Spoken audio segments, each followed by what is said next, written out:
pop up. I don't know why it always does that. I'm going to make sure it's set up right. Hold on. That's because there's 1 minute left. It won't let me look at it until.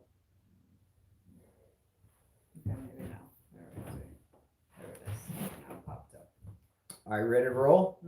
11 o'clock? 11 o'clock. Let's go. All right. Hello, everyone, and welcome back to another 5K tennis discussion. It's really good to be back, by the way. Hopefully, everyone is doing well. If we suddenly stop or stop streaming in the middle of this, you're probably aware of this now. Just hang tight. If we're able to resume it, we will. And if not, then we will start a part 2. It's not us. It's our internet connection here on this island in which we live. And please go ahead and hit the like button and subscribe if you haven't already. And let's get going. You ready to go? Yeah, I'm ready. Boom. Saying hi to everybody.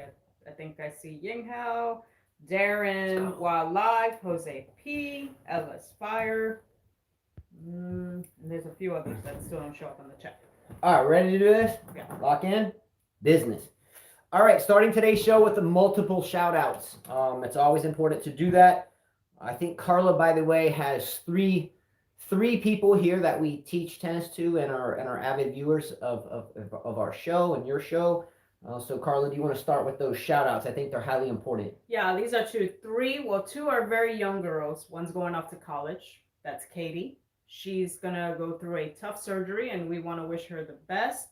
And that's an intense back surgery, it's an intense back surgery. This young girl's about to go to college. Really bright girl. Going through a tough time. You know, let's say a lot of prayers for her. Another one is Cameron, who's going through another tough surgery, a 15-year-old. She has some significant hip dysplasia. She's a young, tall, very well-built young lady. Is a horseback rider. She plays some tennis with us, and she has to have, at a young age, some screws inserted in the hips. So we wish her well, and we'll see her on the tennis court. Definitely. And then the other one is Lori. She's one of our students. She's going to go through a second surgery, which is tough for her because she loves being active. And she was starting to pick up the game really quick, but, you know, she's positive. They all are positive. All we can do is pray for them. I just want to give you guys a shout out. Stay strong, and you'll get through this. Surgeries are tough. I've been through multiple as I hit 40. I'm 43 now, but I've been through, 5 surgeries since I've hit 40? So I know the feeling, but at that young of an age, for 2 of them, I know it's highly difficult, but you will come back, no doubt. Definitely. Shout out to Darren LeBeau. Darren LeBeau created an intro for us on some videos. I still haven't figured out how to use it on the live ones, but I used it on a video we made the other day of a full day of coaching out on the courts, and I just filmed my own kids in between lessons. So he made that intro. So much love to Darren LeBeau, and please check out his Instagram page at LeBeau1, LEBEAU1. If I got that misspelled, let us know, Darren, in comments.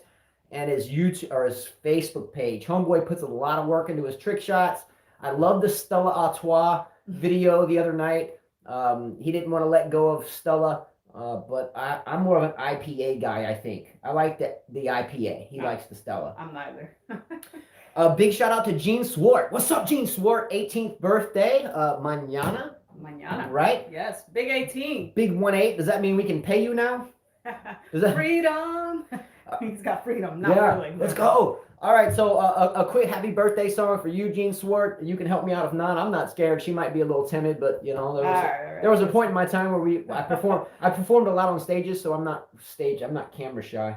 Okay. All right. Happy birthday to you. Happy birthday to you. Happy birthday, dear Gene. Happy birthday to you. Please let me know if I can pay you, and I'll send you $100 US right now. Let your mom know. I'll send it to you. You deserve it. Use your 18. Well, back in the days, 18 was like out of the house. You know, my dad told me, I think he was actually 19. He got on a plane. He got a visa to come to Canada, and he moved away. 18, I was out of my house already.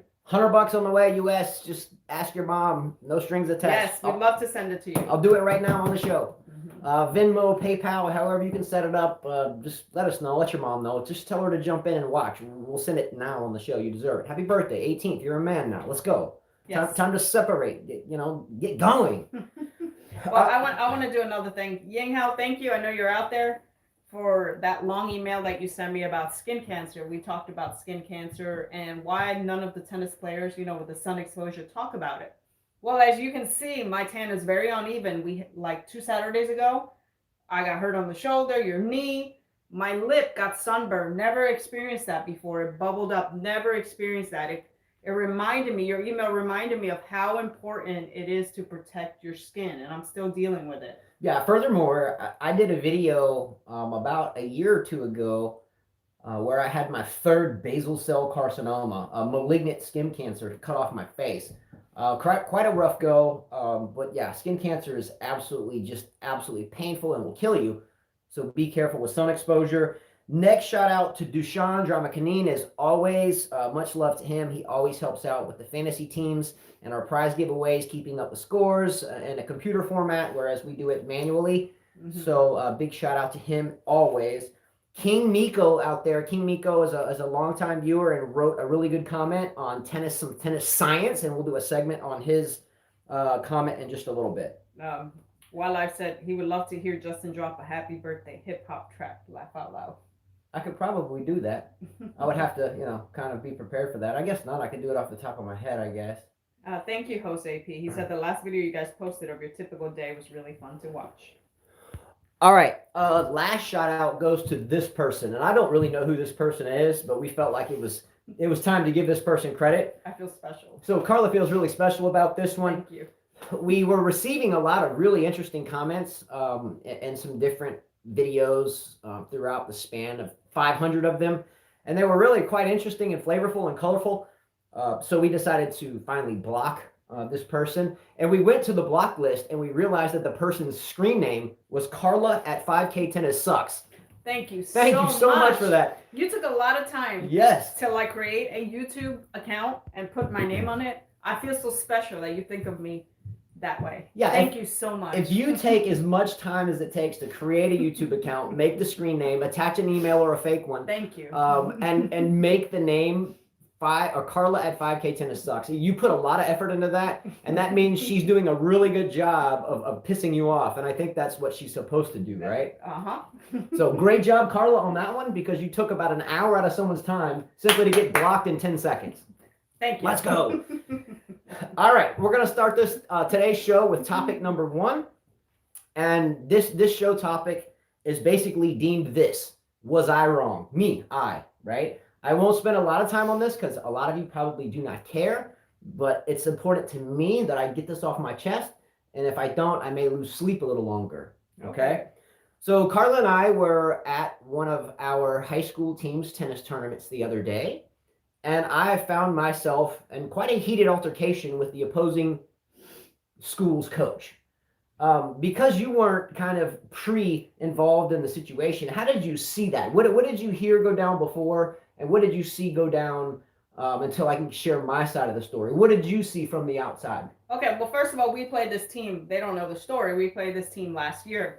There's quite a few private schools here in Alabama, in Mobile County, where it's about $13,000 to $17,000 a year. $17,000 US. For a child to attend. For 1 year. For 1 year. Their tennis team is stacked.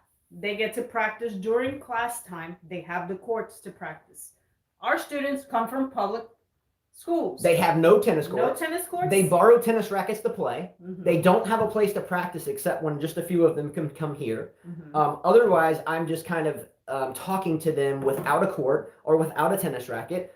We have gone insofar as overhauling tennis rackets, mm-hmm. restringing them, regripping them, and giving them to the main coach of the team, who's a teacher there. We assist coaching. We're not teachers there, so we can't be quote unquote the coaches.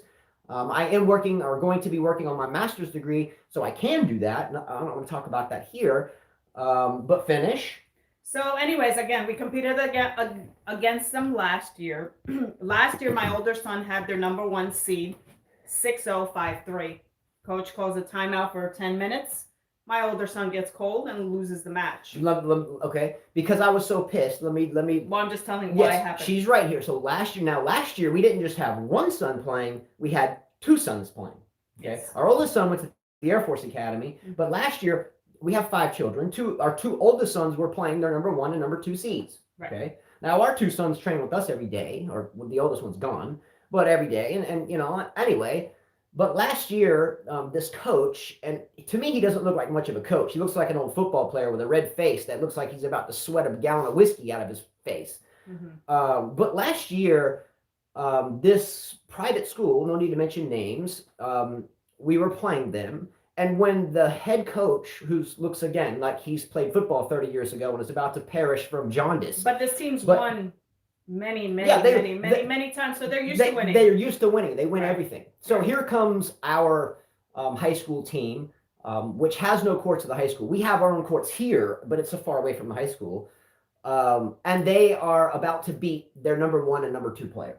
Okay. Now my second oldest son he lost the first set and was up big in the second set, and this piece of crap coach comes walking over and calls this timeout because the kid he was playing was kind of chubby and overweight, and he was huffing and puffing, and Chris had him on the ropes, and he goes over to the back of the court, pulls his player over to the fence in the middle of a game, and starts talking to him. Not for 1 minute, not for 30 seconds, not for 3 minutes, not for 5 minutes, but 10 to 20 minutes. Am I lying? No. Okay, so anyways, they win the doubles last year, blah, blah, blah. The coach talks to me and respects me.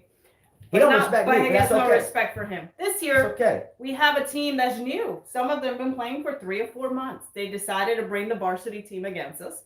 My second oldest son plays the number 1 player that Jonathan played, and the rest of the team, again, they've been playing a few months, maybe one a year. And they're all getting games. They're all getting games off these country club private school kids. And these kids don't even have their own rackets or own courts, and they've only taken a couple of lessons, but we pushed them pretty hard, and they're taking games, right? They're losing, but they're taking games.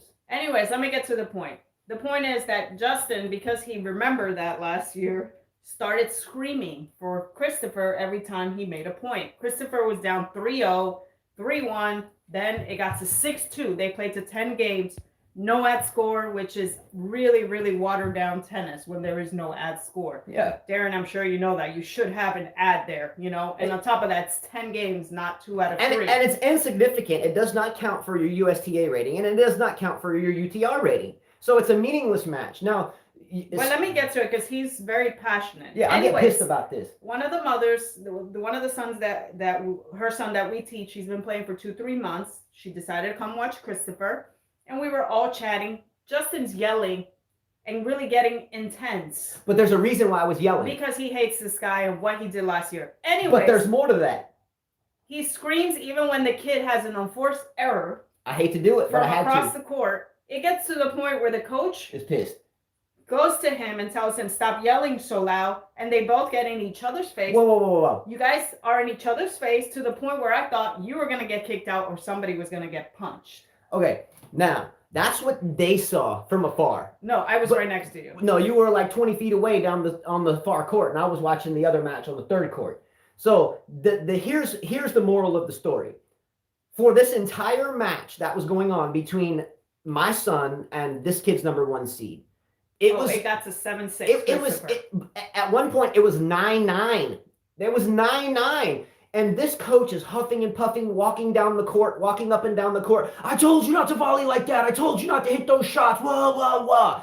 And I'm thinking to myself, this is when I started screaming. They didn't see it that way because I'm trapped in my own head and you're over there. But I'm thinking to myself, how is it that this fat ass coach can keep walking up and down here, walking up and down the court, screaming at all his players, but yet we can't say anything, or he's going to come over here and tell us to shut up. So you know what I said? I'm going to start screaming every time that we have a good point. Chris wins a point. Let's go. He makes an unforced error. Let's go. I knew it was bad sportsmanship, but what was his coaching? It was even worse. So finally the match gets to 9-9 and he comes puffing. He's worried about his number 1 player losing and probably worried about his job if your number 1 player pays $15,000 a year to go to your school and he's losing to a public school kid with no course to practice on. So he came huffing and puffing, got right in my face. I was leaned up against the fence. Yeah. I was just chilling against the fence. Yeah, I was screaming, but I was chilling. So he gets his nose right up here, smelling like a pint of Jack Daniels all up in my grill. But he sized me up and didn't realize what JD had been through in his life and that I had been sized up in the worst of places. And he was not going to size me up. So he walks up to me in my face while I'm chilling. You need to stop screaming so loud. So I got up off the fence and I was like, I tell you what, last year your timeout was shit. Everything you do, I hear is crap. You should go back to coaching football. You don't need to be out here, man. We were yapping, rah, rah, rah, rah. And all these parents are watching. I'm like, dude, just get the hell out of my face, man. You're a cheating ass coach and you're weak and you're sorry. And you getting in my face is no different than me. I should get in your face for screaming at all these kids. I can't cheer, but you can demean your own players, but I can't cheer for mine. That was it. Am I wrong for that? Anyways, Christopher lost the match. He had him 9-8. Had him 9-8. The coach starts griping, starts talking to the player. Chris gets perturbed, and he ends up losing the match. So what happened again? But he was quiet. And then, anyways, they made up. The whole point of this is that high school tennis sucks. Look, so high school tennis sucks because these private schools think that they are up there above the public schools. Yeah. The no-ad score is a cheesy, sissy tennis. And the 10 games is even worse. And the fact, like I told him, he said, what ranking was he? What ranking was he? I'm like, what does my ranking have to do with being a good coach? To this. The guy's like, I know you're a good player. I know that you went far, but I don't know about him. He's like, I was an ATP tour player. I'm looking at him. So, of course, we go and look up his information. Nothing to be found. He's like, what ranking? I'm like, well, if you play like ITFs and challengers, your history's there. The thousands, past the 1,000 really don't matter, I said. But anyways, it was just awful. Okay. So, it was just awful. And what I told the guy was, tennis is an individual sport. I don't feel like I need to tell my kids what to do while they're playing a match. That's the whole purpose of tennis, which is why I love tennis, because you have to figure it out. It's like playing chess. You are out there figuring it out and adjusting. If you're screaming at your players and telling them what mistakes they made or what they should do, they should be in another team sport. Okay. We're going to squash this subject, but I want to take a couple comments on this. If anybody cares, if not, we're gone. But my context was this. Last year, the coach cheated his way to beat both of my sons. He was doing it this year again to beat another one of my sons.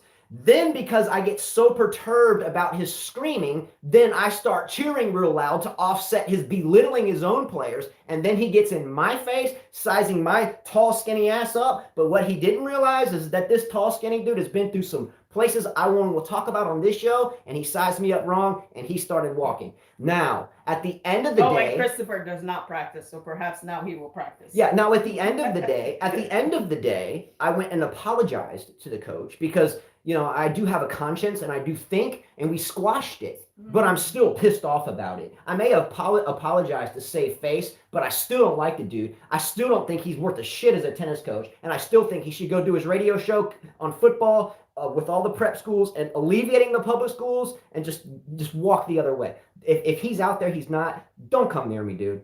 Stay away from me because you suck. All right. By the way, congrats, Jose P. He said, I won my first tennis tournament this weekend. Let's go. The green Octo Twist string you guys sent me. Oh, good job. That's awesome. If you can somehow send me a picture, Jose P, of, it doesn't have to be your face if you don't like that, but with maybe yourself holding the racket with Octo Twist on it and write a review, I'll make sure it gets published on the YTEX account, okay? Yeah. Ellis Fire, I think you made a comment. He says, so tired of all this non-tennis score set of 4 games, no ad match, tie break, no let, so many different rules that do not make it easier for kids. He said, don't get me started on all the cheating when players themselves call the line. Yes. Yeah, and the more interesting part of the story is that day the match was happening. I was involved in kind of a high-intensity match the day before, and I started limping again on my surgically repaired knee. Mm-hmm. And I had just found out that due to some test results on my patella, on my kneecap, that my ability to play at a high level is done. I can no longer, I can't play at a high level because I'll have to have a knee replacement. So I can hit, I can move around lightly, but if I continue to play at a high level, my knee is going to have to be totally replaced. So at the same time, this coach is griping and everything I've been through, and he gets in my face. It just wasn't a good scenario. All right, let's squash. All right, squashing that. I see some comments here about Novak passing Federer.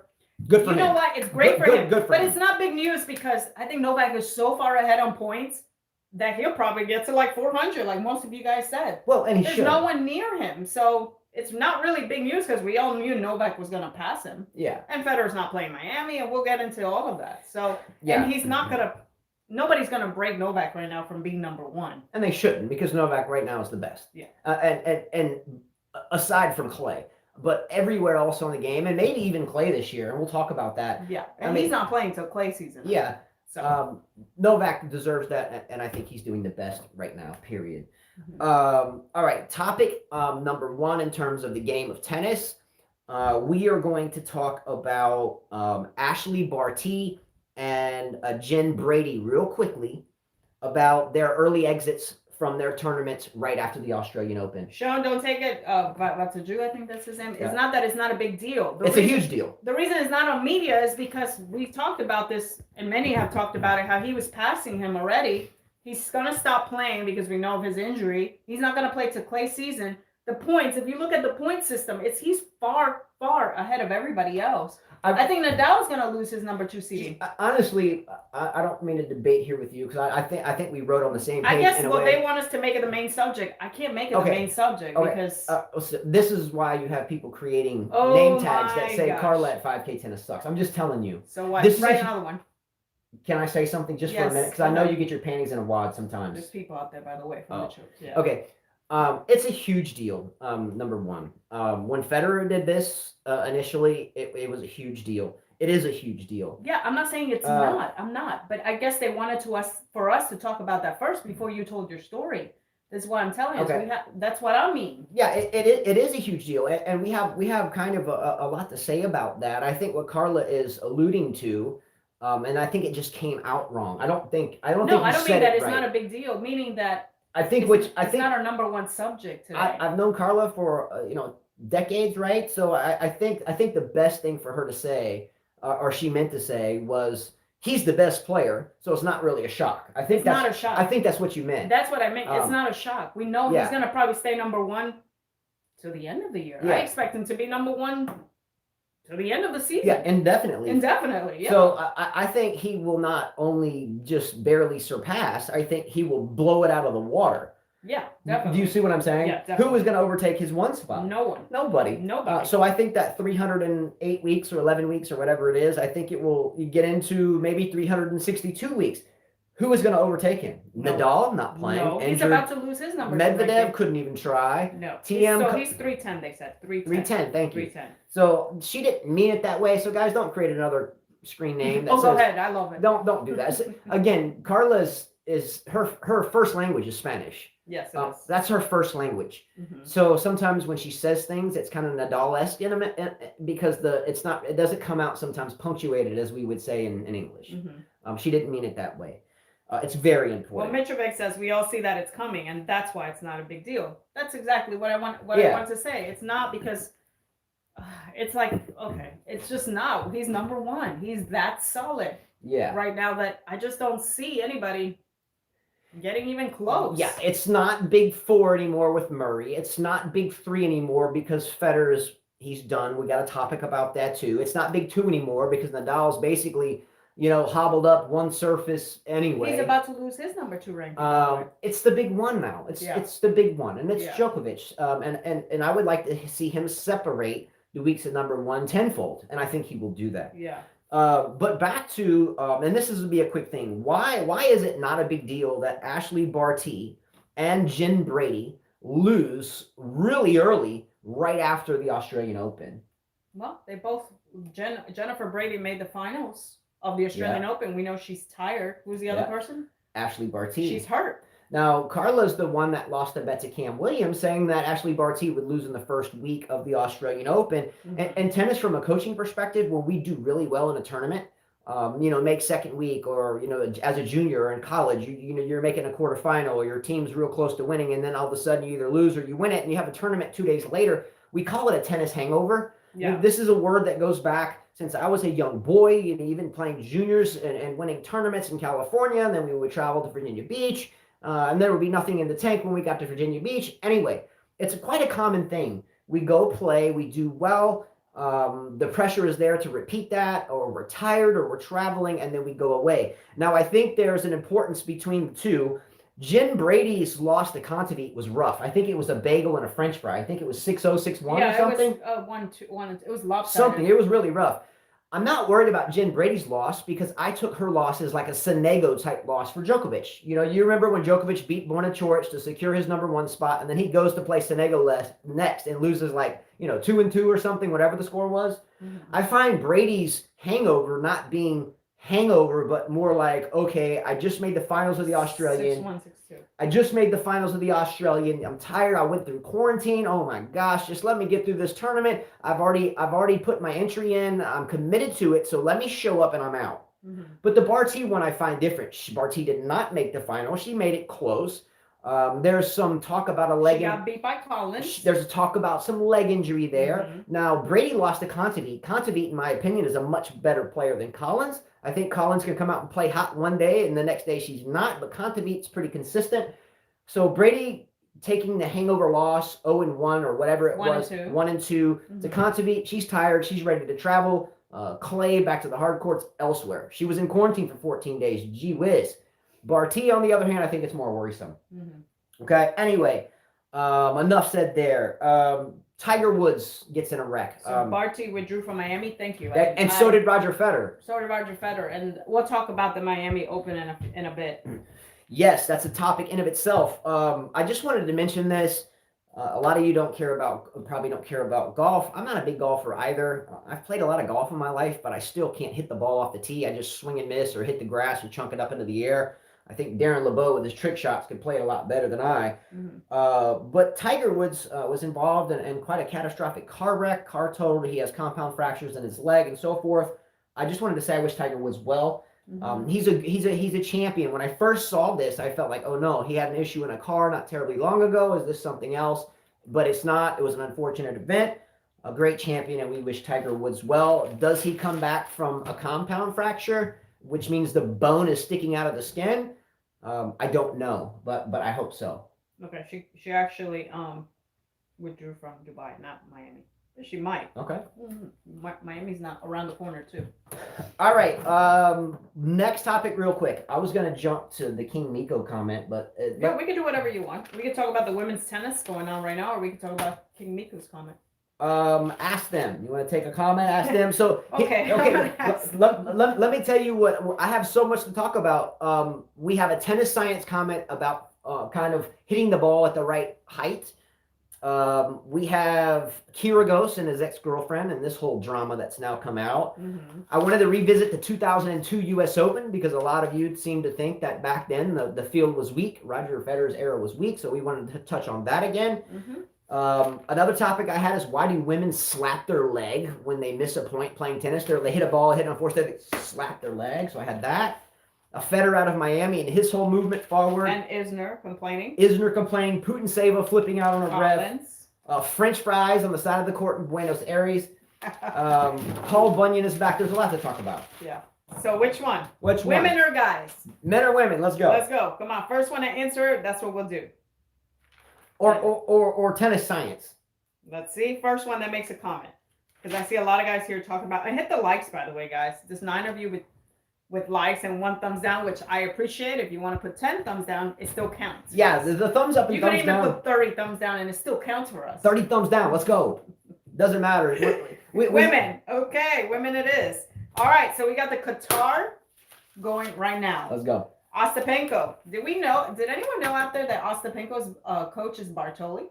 I did not know that. She's pregnant, by the way, Bartoli. I didn't know for that. Her. Yeah, good for her. Good for her. Bartoli hit with the most crazy tennis racket. The Prince with the double handle because she used both hands on both sides. Do you remember this? Yes. I wonder how long that tennis racket was. I wonder if anybody can look that up. She probably needed longer because she was a bigger girl, so it was probably harder to move. Yeah. Whereas Monica Seles, when she was hitting two-handed, and when she was dominating, she was solid. Yeah, but Monica Seles didn't have a baseball bat tennis racket. Well, that's what I'm saying. They probably made it longer for Bartoli because she was a little bigger.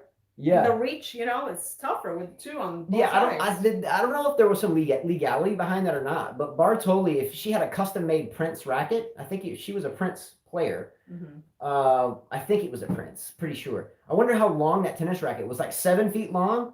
It's a huge thing. It was like a double handle. It's like this long. Mm-hmm. Anyway, like remember Richard Bartoli's racket was a medieval weapon. Yeah, it was a jousting pole. You know, like the knights, you know, get off the horse. She had a damn jousting stick. Yeah, she defeated Bertens 6-0, 6-2. I was kind of shocked by that score.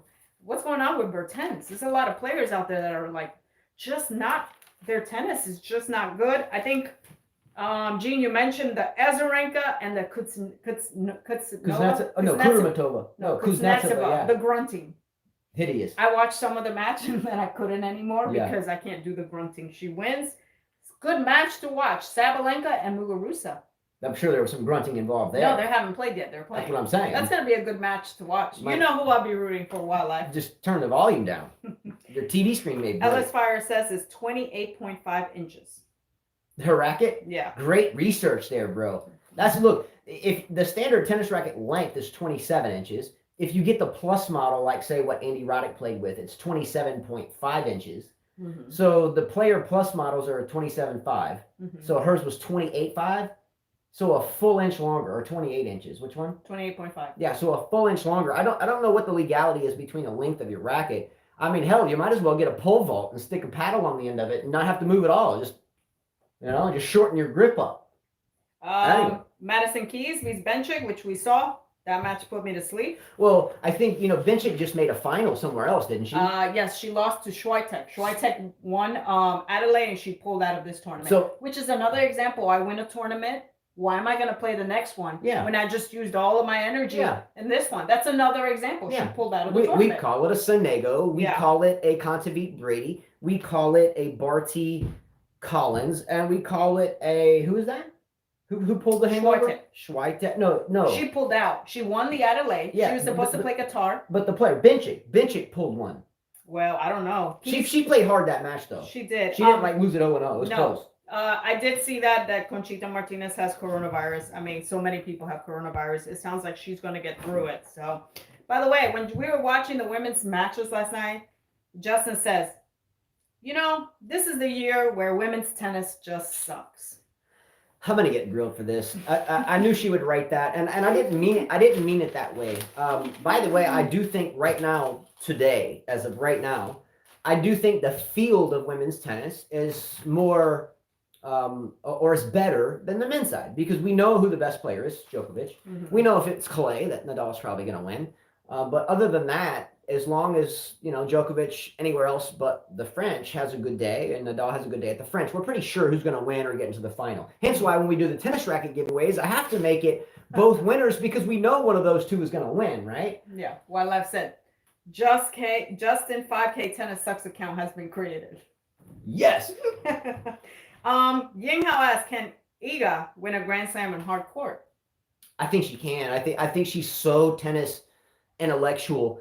Swiatek at her age is rather far developed in terms of the intellectual aspects of the game. Mm-hmm. She's very smart. She has variety. She works the court. She studies her opponent and she's able to exploit. Here I'll make this in a nutshell.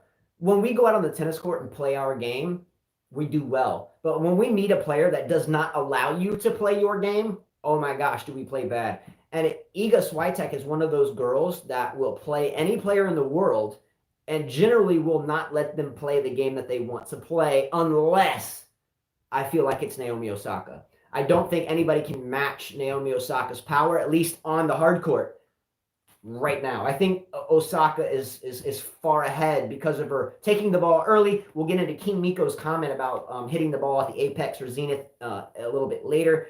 But she does it very, very well, Osaka does. So I think on a hard court, her nemesis would be Osaka. I don't want to throw Serena in there because if it's second week match, Serena, I think, will run out of gas. Mm-hmm. But Osaka, I think, will be her nemesis on the hard court. Yeah, I'd see Halep's not playing right now. Kennan's not playing. Andreescu's not playing.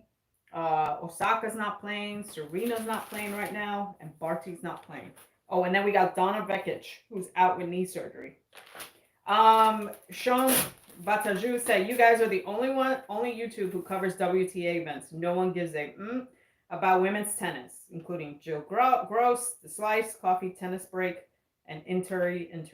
Is that a good thing or a bad thing, guys? I don't know. It doesn't really matter. You gotta, I mean, remember, if it wasn't for a woman, you wouldn't be born. So Yeah, if it wasn't gotta for talk about them. if it wasn't for a woman, I wouldn't have 5 children. If it wasn't for a woman, I wouldn't be here. We are more pain tolerant. We, we can handle things better than you guys. And that was kind of sexist, just saying those things. But guys, I hope you understand that you don't want to play Carla. I can promise you that. You don't want to do that. Actually, in many things. Yeah, I don't think you want to box with her. She's done MMA. She's done mixed martial arts. In many things. She's done boxing. So I she's always been a locker room girl with the guys.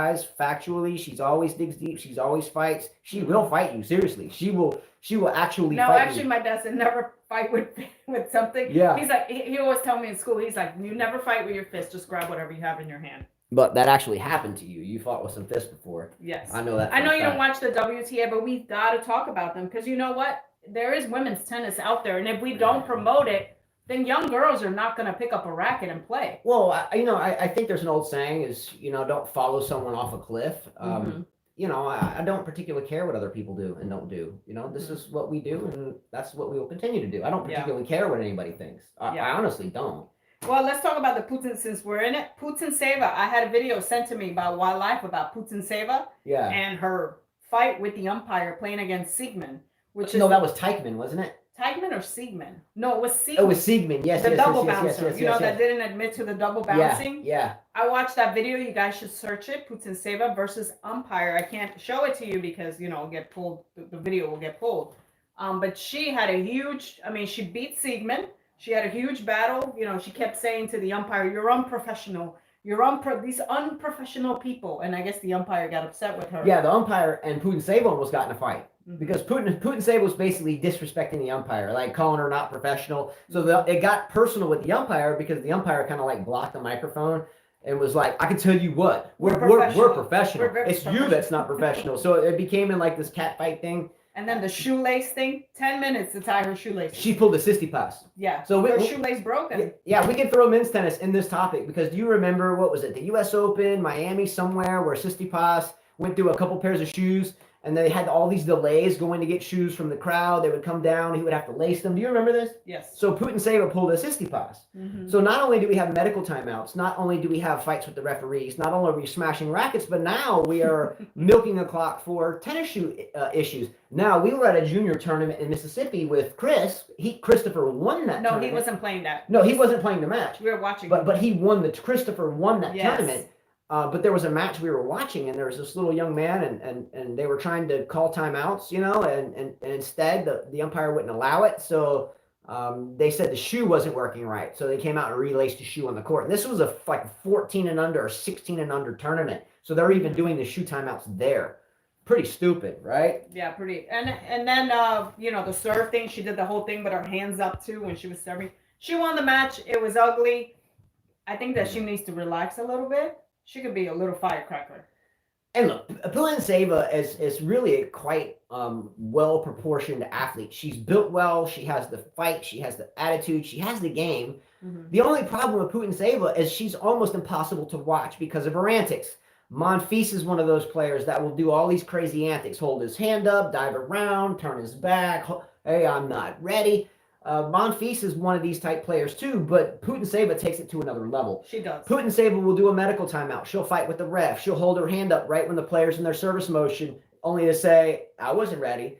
She's really good at trying to piss you off, but unfortunately her antics take away from her strategy as a player. Yes. So her strategy is antics. But to be a great player, your strategy needs to be the game and not antics. Yeah. Another one was Collins telling the umpire that the only reason he was making those calls was because Barty was from Australia. Like a biased ref? Yeah, she needs to chill out. By the way, that dress that she's wearing from New Balance, I agree with you, B-Dog, makes her look like she's B-Dog's pregnant. out there? No, he's not. But he sent me a comment about that dress. He's like, doesn't she look to you like she's pregnant? And the New Balance dress, unless you're like super skinny, like Jen Brady's dress. Jen Brady's dress looks like she has diapers on. Well, there's only Coco Gauff wore it well, because she's very slim. Yeah, she's like Gabriella. She has the body type. But if you're kind of a thick girl, you can't really wear that dress. Don't wear the dress. Yeah. All right. We'll spare everybody the women's tennis for a minute. Again, we guys and gals, women's tennis is great. It really is. It's really more entertaining if you don't just have one player that you're a fan of, right? Yeah. If you enjoy the game and all the aspects of it and all the matchups and know all the head-to-heads and knows the stories and have been following it for 40 years, then you would understand that. But if you just have one player, that's okay. There's nothing wrong with that. But it doesn't, just because you don't think it's good doesn't mean tens of millions of other people disagree with you. Women's tennis fashion is bad. I agree with you, Ellis Fire. The outfits that they're coming out with are ridiculously ugly. I think I'd rather just buy, a pair of shorts and a shirt. Yeah. And pay $20. All right, let's do a tennis science segment real quick, and this shouldn't take very long. But there was a comment that came in on one of our videos from someone by the name of King Miko. I sent you this text message. You might want to find it. Yes, okay. And the comment is an important one. It's something that we teach every single day to every student, no matter what level, what age, what discipline, doesn't matter. This is Tennis 101, and it's extremely important. So why don't we read his comment? You read it. You want me to read it? Okay. And read it slowly so they can soak it in. And this has to do with some of the physics and coachability of the game. And it's really important. Listen. All right. From King Miko. It says, during the Aussie final, one of the commentators mentioned that Djokovic currently has a nearly perfect ball toss, which enables him to hit the ball close to the vertical apex of the toss. I would like to comment on a physics explanation as to why it is advantageous to hit the ball as close to the apex in the vertical direction as possible. Under gravity, and ignoring for the moment any air resistance, the ball will accelerate at approximately 32 feet per 2 seconds. This means that the longer time that the server allows the ball to fall from the apex, the faster it will be moving in a vertical direction, which will make it increasingly difficult to hit in an optimal location on the strings as the racket moves primarily in a direction perpendicular to the falling ball. This is a great comment. This is a great tennis science segment. I'm sure you all players are very aware of this. If not, I'm going to explain the importance of this. By the way, hitting the ball at the apex or the climax or the zenith of the ball's bounce is equally as important to the ball toss and catching it at its zenith or before it picks up speed on the way back down by gravity.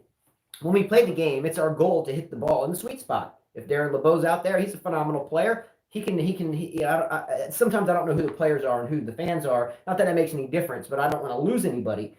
But when we hit the ball, we would love to meet the ball in the sweet spot of the strings. Now, granted, on the service motion, we're trying to kind of give the ball lift, snapping the wrist up at it, and then pronating over and away, and then our aim comes into play, so forth. Anyway, if I toss the ball up way too high, number one, my motion stops, and I have to wait on it. That's a problem in of itself, right? So if we toss it too high and I want a complete motion with no stopping, if it's too high, I come back and now I have to stop my motion and wait.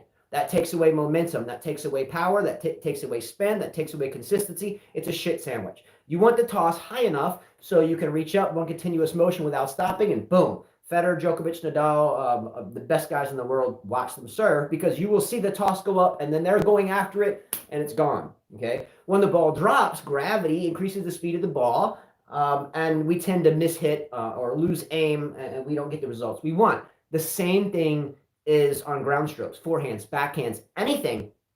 You want to catch the ball when the ball bounces and zenith, not when the ball bounces and drops, because we have to deal with different ways to lock onto our target. If the ball is dropping, picks up speed, we tend to hit it off the bottom of the frame. We tend to miss-hit, so forth, right? So hitting the ball at the climax is absolutely the best way to go about business. Now, you can't always do that. The ball will get behind you. You're playing a good player that's not allowing you to play the way like you normally do, like Osaka does or like Swiatek does.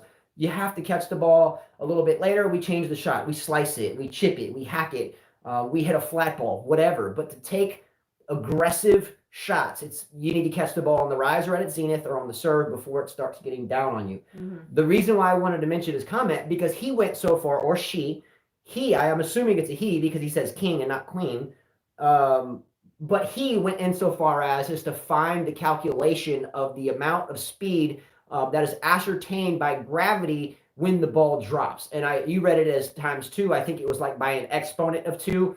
So great comment there. Great comment for tennis science. Use your feet to get there on time. Catch the ball on the rise or at its zenith. If the ball drops, you're too late. I think someone made a comment here about it. William Spencer says, spot on. The great distance of travel, the more angles that have to be judged to hit the ball perfectly. Same with groundies. Players that whip up at the ball has far less margins for an error. Mm-hmm. And I think, by the way, wasn't it William Spencer the other day that was watching Liliana, our fourth child of 5, or third? She's in the middle. Mm-hmm. I think he was watching Liliana hit the one-handed backhand, nice and clean, and I think he mentioned, keep up the best shot in the game. I thought that was William Spencer. Anyway, I do read these things, bro. I do. Mm-hmm. But yes, the feet, the legs, Carla's legs again. Carla has the ideal tennis legs, super thick, super strong, and they move really quickly. So Carla, throughout her tennis playing career, has always given the guys a battle, if not beat them, because she can get to the ball like the guys do. She's low. She's got a low center of gravity. Her legs are very quick because her quads are like as big as both of mine put together. So she really hits. She anticipates the ball well. She gets there. She gets set. And then when that ball gets up into that strike zone, it's gone. And so a lot of the guy players aren't used to seeing that. And that's why a lot of the guys honestly get pissed off. Well, another thing I try to teach a lot of girls is that this women's game, they have this big loopy forehand. Now, can we act that out? Do that big loopy forehand. I'm going to be the ball. My hand's going to be the ball, and I'm going to go like bounce and then up and then down. And then her loopy forehand. I don't have a loopy forehand. I'm just saying most girls do. Yeah, I know you don't. Hers is boom, gone. I'm just saying, you do a loopy forehand. I'll be the ball and show them why it's a problem. Okay, so here comes the ball, slow motion. Here comes the loop, and it's coming down. So the big loop, you see these people like Tiafoe, Andy Roddick a long time ago. Name the big loopy forehand guys.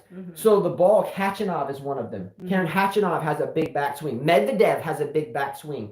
So a lot of these players will start playing 20 feet behind the baseline so they can get that loop going, and the ball hasn't started to drop on them. So loop, ball bounces, here comes the big loop, it's coming up, here's the zenith, but I still haven't come around yet. And I watch it on the backhand too. Like there's a lot of women with their backhand, they start up here and then they come around. I mean, forehand, you should be here, here, and here. And then backhand, you should be here and here, which is Medvedev has, because it's here, it's compact. It's not all this loop. And a forehand should be, I know you teach this, but it's here and then boom, put it away. Yeah, the way I teach compact is a little bit different than her. So we teach together unless we have 2 lessons at the same time. But I generally teach wind, hips, get set, pat the dog. So I'm more teaching if you have a big dog sitting on its hind legs, and it's like a Great Dane, if you're getting a racket just from here to here, and then you're patting the dog and then going. So I'm here, there. Carla's more, I'm hitting the dog on the side of the face instead of patting it on the head. She keeps more of an open racket coming back. And then I'm like, boom. I tend to get my hand down, where she tends to come back with the hand more flat.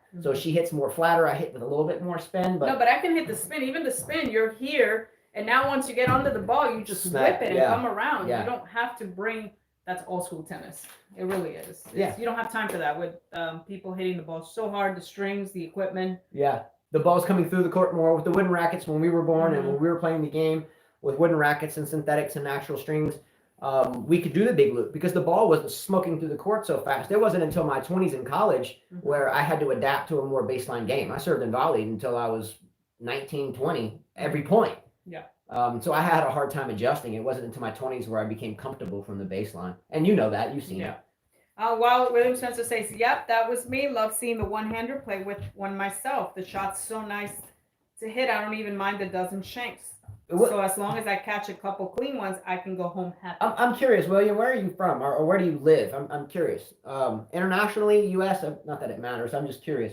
Because he does have a lot of good comments on almost all of our videos. Not just one, but like all of them. One-hander is very tough, but I think we stuck with it with her, right? Well, she's just strong, and I think she can do it. And I've the slice. Do you want to show a picture to them? I think they've seen her picture. Lily coming clean with it. My dad at 82 years old, by the way, I've mentioned him before. He was with me yesterday when I got the news about my knee and my competitive tennis was done. I can still play, but not going crazy anymore. But it would kill him literally if any of our children hit with a two-handed backhand. The only reason why we have our 8-year-old hitting with a two-handed backhand is she really hasn't. She's been a little slow on gaining the strength of getting that racket around quick enough with the one hand. But we teach her both. But when we're just hitting balls back and forth, she goes with two. But otherwise, one-handed is what we do in this family. Not what we teach. But she's 11, so she's actually getting to my height, which is good for her. So, and she's very strong. I mean, she can whack. She sets up nicely.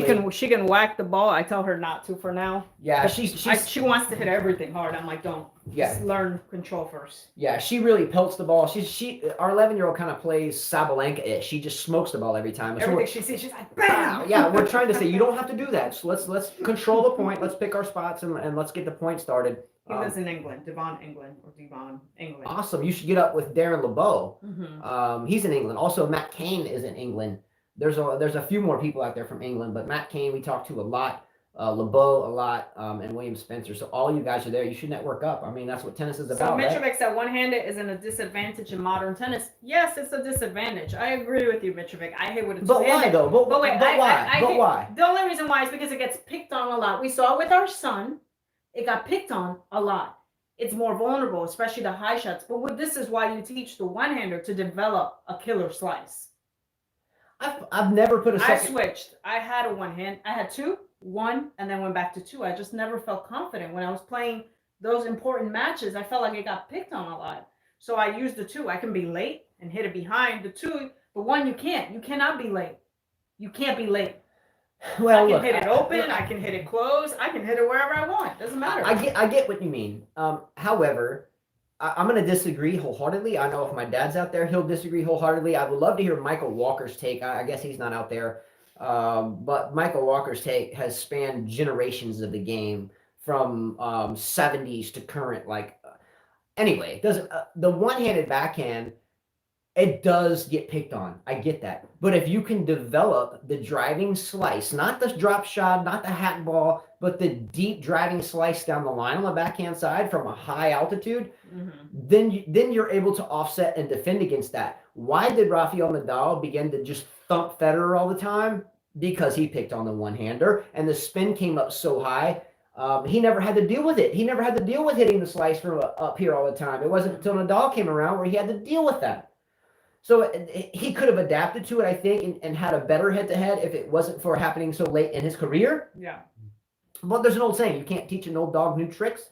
I'm a psychology graduate from college, and I think that's erroneous because I was able to teach old dogs new tricks and at the university. However, I think the moral of the story is this. I think if Roger Federer would have been around Nadal a lot earlier in his career, maybe they started at the same time, I think he would have had more time to learn how to defend against that. Instead, it was just, drilling him in the face all the time. You have to adjust. You have to adjust. I learned the one-handed too late. I went from being a two-handed player to a one-handed player, when I was playing challengers. It didn't work for me, so I went back to two. But I think if you have a strong child, or strong kid, or someone that has the patience, I tried teaching Lily the two. It didn't work out. She just couldn't get it. Yeah, Lily was striking the one-handed backhand since she was 5, ripping it. And then she wasn't winning a lot of matches because every time we put her in a tournament, the little girls would hit it to the backhand. So you're right. And they just loop the ball. They push at that they push the ball really high up into the air. So by the time it would get to Lily, it's apex, as King Nico, we were just talking about tennis science, the apex of a moonball pusher, as they do in juniors, especially junior girls, the ball bounces, and man, it's like going to the fence before you can get your racket on it. So Lily is sitting there trying to jump up and hit a backhand overhead from the baseline, right? Yeah. Because it can't get in her strike zone. So we decided we tried to put her with two hands so she could get there earlier, or less or a more compact swing. We thought maybe she could get there early and then just have a more compact stroke and just get it over the court. But her mind did not perceive two hands on the racket. Like me, I cannot, even if I'm trying to do a trick shot, my mind will not allow my left hand to go on the racket. Now, granted, I started at 2 years of age, played every single day of my entire life until I ruptured my patellar tendon. Every day, ask my dad out there. We trained every single day into my 20s, even through college and after. We would still be on the court every single day, every day. And if not learning to play better, learning how to coach better drills, better write-ups, and so forth.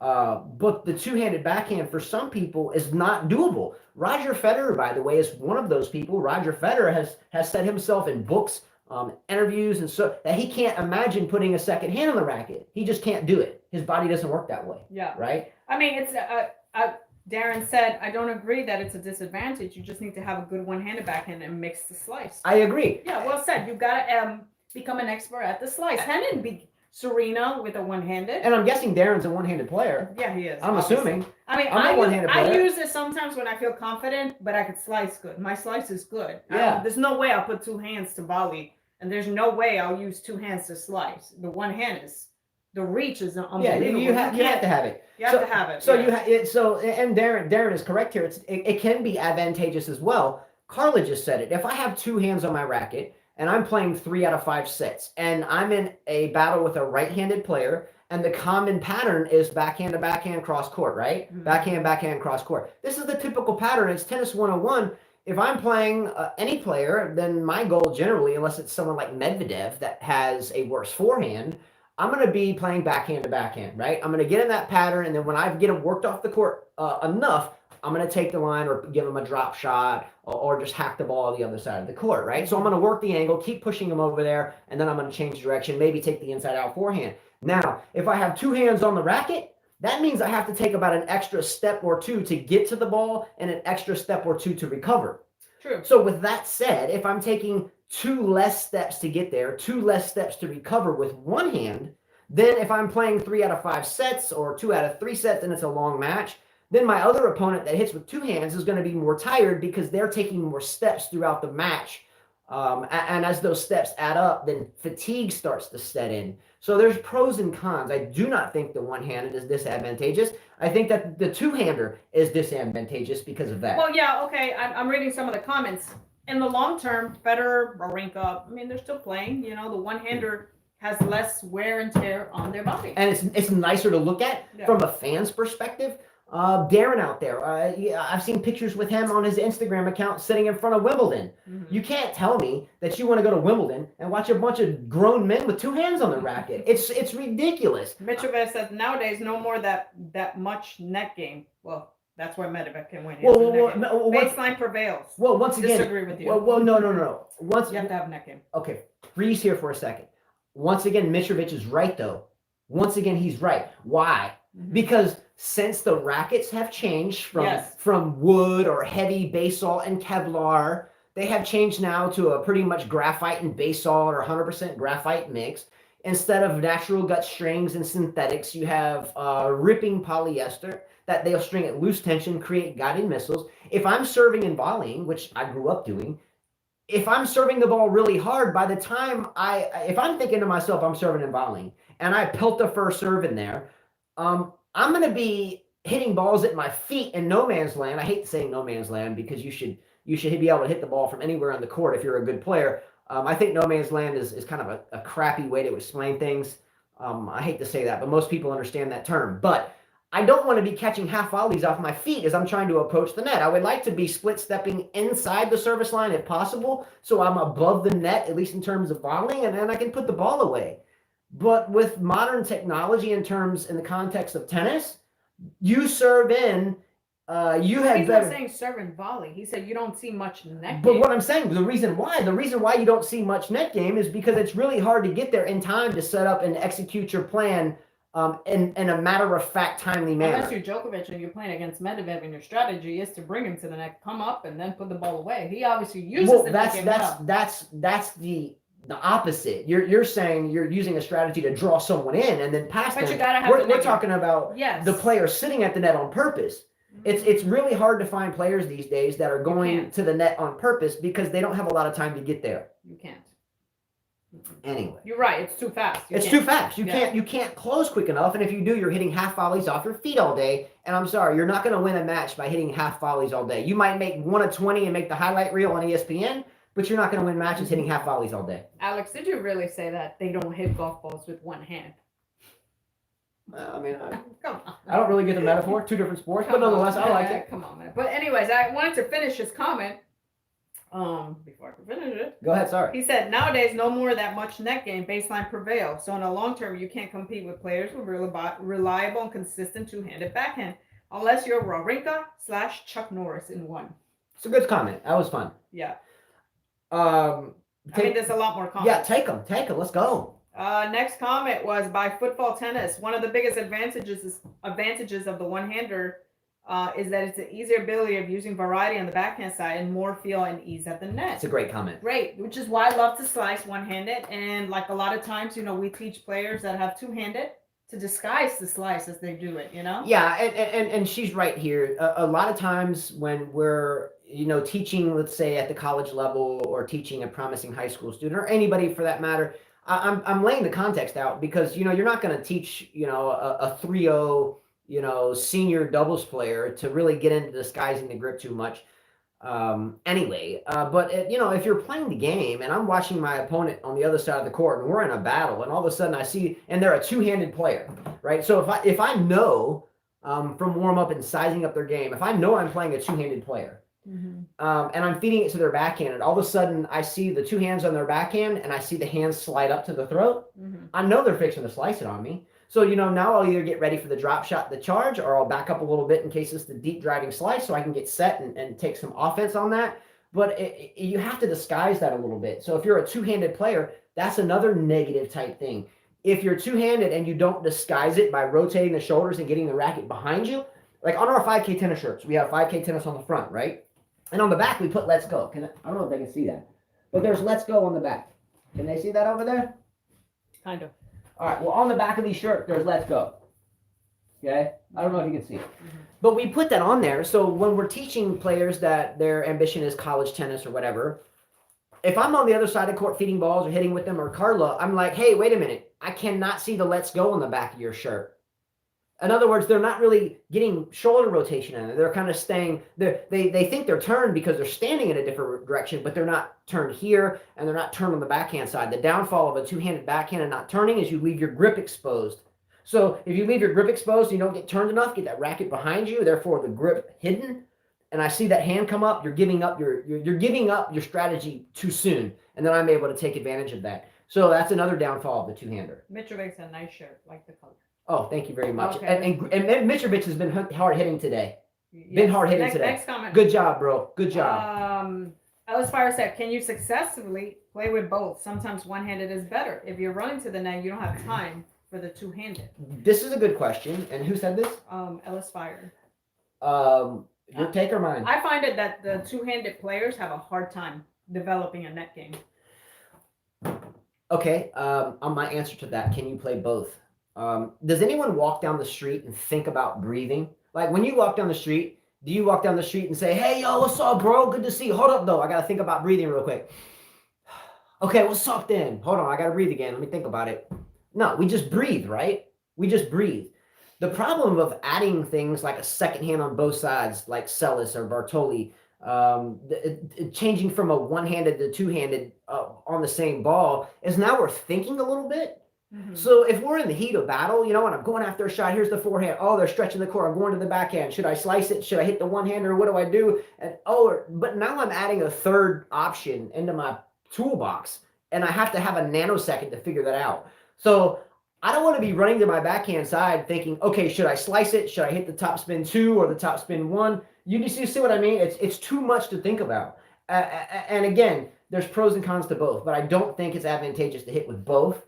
And try to figure it out along the way. It just gives you more stuff to pontificate about, right? Wildlife said he does think about breathing now that my glasses fog up every time I wear a mask. Let's go. Weren't we talking about that the other day? Yeah. If you wear glasses and a mask, it fogs up. Yeah, and see, I wear contacts too. So even if I have contacts in and I have one of these masks on, I breathe and it's like, I'll be talking to someone, all of a sudden I can't see anything. And they think I'm crazy because they don't know I have contacts. And my contacts fog up and I can't see anything. So I get that. That's a great comment. That's funny too. All right, let's see. But yeah, if you don't think about breathing, but when you add so many options for the same shot that you can do with one hand no matter what, why confuse yourself even more? Yeah. William Spencer says, I think if you're doing the one-hander, you need to be looking to have a killer slice, drop shot, and use them attackingly, not just defense, that should make up for the disadvantages it may give you. Yeah, and this is another great comment. He's totally right. If you're just slicing in no direction, if you're slicing with no spots, you're just slicing, you're going to give someone a short ball and they're just going to rip it up your throat, right? You have to go out and you have to practice not 1 or 2 balls, not 10,000 balls, not 50,000 balls, but literally millions of balls, and practice the deep. If you're a right-handed player, practice the deep penetrating slices down the line in the corner or the opposing corner, cross court, and then practice the drop shots the same way. So the deep slice into the down the line, the deep slice corner, drop shot, slice, deuce court, drop shot, and then the ad court drop shot. And as long as you can hone those in, and then maybe some middle range, so deep, middle, short, and you can do those efficiently, then you'll be able to have a game like Ashley Barty, like Roger Federer, unless he meets Nadal. So I see 2 guys here going back and forth, Sean Batajuv and Darren. Darren saying, let's play, mate. Let's play. Let's go. Let's talk about this. One-hander. Let's talk about this. He said, Darren, I'm not near England. You're just a victim of media's praising Federer's impeccable style fairy tale. Sean, do you play tennis? When did you become a tennis fan? I'm just curious. Yeah, Darren's a really good player, by the way. I obviously haven't played Darren or been around his game, but you can tell a tennis player by the way they carry themselves, the way that they're built. The way that they talk and they act. Very confident. He's a good tennis player. You can tell. You can feel it. You can see it. He's been around the game for a long time. I've been in airports, and Carla and I have been in airports. Yeah, I've been stopped too. And we have been all over the place in airports. And we'll just be walking through the airport, not talking to anybody, and they'll stop us. Hey, you guys are tennis players. Like, how do you know that? I don't have rackets. I don't have... how do you know we're tennis players? Oh, by the way you walk, by the way you talk, by the way you carry yourself. Tennis is an international language, and other players sense that. Darren's a good player. You can feel it. I don't know if I would want to match up with him right now. So he's a good player. But I love the smack talk. I think it's great. And it sounds like it's been relatively fun. Yeah, it does. It is. Deep slice into the forehand often works even better now against players with the frying eggs and bacon forehand grips. Exactly. With those full Western grips? Yeah, that is a great... Who said this one? William Spencer. Let's go. Excellent comment and excellent metaphor. We hear that a lot, right? he said, excellent. Darren said, my racket's back. I'm ready to go. Let's go, Sean. Yeah. And he took my hat, by the way. Yeah, and he's and look, and by the way, Sean out there, check out I know you guys are having fun with this, but check out Darren's not YouTube, I was fixing to say YouTube, but Instagram and Facebook. Really fun guy. So I don't do when we get done with these shows, I don't really watch television or anything. I'm either reading or kids are planning our next show or stringing rackets or whatever, thinking about breathing. But I find myself for some reason like late, like going to his. He does watch your stuff. I go to your stuff all the time. And then you show it to me like the TikTok. I'm like, man, did you see this latest one? I'm like Justin. Yeah, you should really check him out. I think there should be more people like Darren on this planet because the world is tough and he makes a very positive vibe stemming from that. Yes, definitely. And that's a fact. Mitrovic said that line is worth tattooing. Tennis is an international language. Don't give him ideas. Look, I've been wanting. Don't give him ideas. I've been wanting like my 30th tattoo for quite a while. I want a triple L because that's her nickname is triple L L L L. So I want 3 L's. Her other nickname is Pocahontas, like the Indian, but I already have that. I already got Pocahontas. I already have that, but I want triple L next. But that's good. I could get that. What was that? Tennis is an international language? Yeah. Tennis. And then maybe have the globe. Yes. No. Have a globe. Let's go to the next subject. Have a globe with like green for the water and blue for the continents. Let's go. You know what I'm saying? No. And then tennis is an international language around it, like a Scarface. Remember the movie Scarface with Pacino? And what was his thing? He had the globe in his house and it would say something around the world is yours or something. Yeah, we're not doing that. No. Okay, let's go next subject. All right. Topic number 5. And this should be quick. The segment here is discuss it or waste of time. So I'm going to read you the segment, and I have information written on it. But if you agree with me, then we're not going to discuss it at all. If you agree with Carla, then we will discuss it. So segment number 5, waste of time or discuss. Nick Kyrgios calls out his ex-girlfriend, and ex-girlfriend laughs it off and posts certain things saying that she was physically and verbally abused. No, she said he was physically abusive. That's what I'm saying. Yes. That's what I meant. Yes. And furthermore, look, I'm going to shut up. Does anyone want to waste time? Okay, this just proves that he's a jerk. Okay? Do you guys want to talk about it? I'm in if you do. Well, if we talked about Zverev, we definitely got to talk about that, okay? Because Zverev was accused of domestic Did violence. someone say waste of time yet? Yeah, somebody did. Who did? Gene, how can you say that? Let's go, Gene. It is a waste of time. His girl says domestic violence and emotional abuse will never be okay. Quote, talent doesn't deserve fans when that's the type of person you are. She said it well, and we could rest our case. Well, I mean, I get it. Look, how many times have we wasted time already in the past 3 years talking about buffoon Kyrgios? I mean, well, this just proves it. somehow he takes court time away from other Australians ranked higher than him at major tournaments where it's really important that they win. Somehow he's still the topic of every conversation and any type of media source, and he's ranked number 40 in the world now. Yeah. Somehow he's still the topic of conversation with who he dates. But he tells her, "Good luck being Canberra the rest of your life." Meaning, Canberra's the capital in Australia. The but capital meaning of that Australia. without me, baby, you got nothing. You got nothing. Come on, man. You're the ugliest dude. I mean, if you were the last dude in this wordoI think I'd rather die and not. And he walks like the Hunchback of Notre Dame. Do you know who the Hunchback of Notre Dame is? You know, this big ogre that walks with. You know, he doesn't know how to hold his shoulders back. I think he's like 6'3", walking hunched over. He'd be like 6'5" if he rolled his shoulder back. You know, he loves basketball. Do you? Okay, next subject. Yeah. Anyways, he's a jerk. He's an asshole. All right. We're gonna revisit. You something. don't get the hunched shoulders. Look at hunch. Look, he goes like this. Watch him walk. It's like when I was. It's like he's got his thing. He's like his back just. It's like Hunchback of Notre Dame. Go to Disney Channel, watch it. Look, Carlo, when you were a kid, when you were a child, and your father, who is a wonderful man, excellent tennis player, a role model for all of us. Did your father not, when you sat at the kitchen table, make you hold your shoulders back? Oh, it was like this. And he'd be like, that better not touch. Your back better not touch. And I'd be like this. Okay. And we'd be like this. And he would make sure that I didn't put my elbows on the table. Be like, yeah. He would make sure. Because he was a good dad. And he had etiquette. And he had traditional training in terms of posture. Now, when I was a kid, myself, my sister, we had to go to manners classes or etiquette classes. I remember it was a department store in California when I was a kid. And we would go up to the third floor of the department store. And we would take etiquette classes on how to walk, how to hold our shoulders back, what forks to use when we eat, ballroom dancing, symphony music, and blah, blah, blah, blah, blah. Homeboy missed that because he walks like a slouch. If a slouch came home with one of my 2 daughters, we have 5 kids, but 2 are girls, 3 are boys. But if a slouch like that came into my house, I'd say, get lost. William Spencer says, Zverev, Nick, Bashvili. These next-gen dudes act like babies on the court and clearly don't know how to respect women either. Clown shows, not worth wasting time on Sally. Talking about Bashvili, he just got his butt beat too. Yeah, this guy just can't get a break, can he? Bashvili keeps getting pounded. Yeah, I wrote down his score. I think he got beat like 6-0, 6-2. It was bad.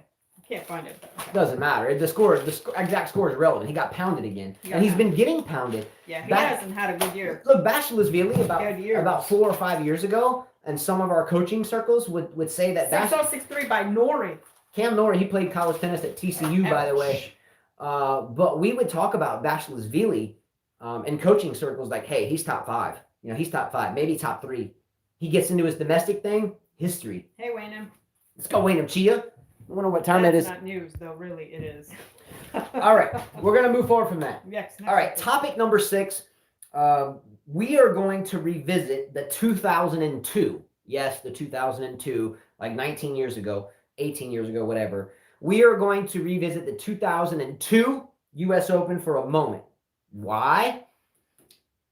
Before I say why, if you out there, no disrespect, are not, our age or a little bit younger, in 2002, if you weren't shaving yet, in 2002, if you weren't born yet, spare us the comments because they're going to have zero. You just don't understand. You don't understand. It'll have zero credibility. Anyway, I don't mean that disrespectively, but unless you were alive and well and playing the game or a fan of the game and very active in the game in 2002, say what you wish, but just be careful because we're going to shoot you down in a hurry. But topic number 6, we're going to review or go back to the 2002 U.S. Open, where in the final, Pete Sampras, as the 17 seed, beat Andre Agassi in 4 sets in the final. And that was a walk-off. Like in sports, a walk-off. You're in extra innings in baseball. You hit one out of the park. The team comes up, game's over. Walk-off, you're done. So Pete Sampras won that major for his 14th major. And won that against Agassi and walked off. Now, why am I bringing this up? number one, Carl and I watched the match again the other night for like the zillionth time, only because it was high quality. Only because we were very much involved in the game as players at that time. I think, where was I in 02? I had already gotten out of college at that point, hadn't I? I was already coaching then. Anyway. I was a mom. She was already, mom. You were mom, I'm coaching. 2002? So, yeah, my first one, yeah.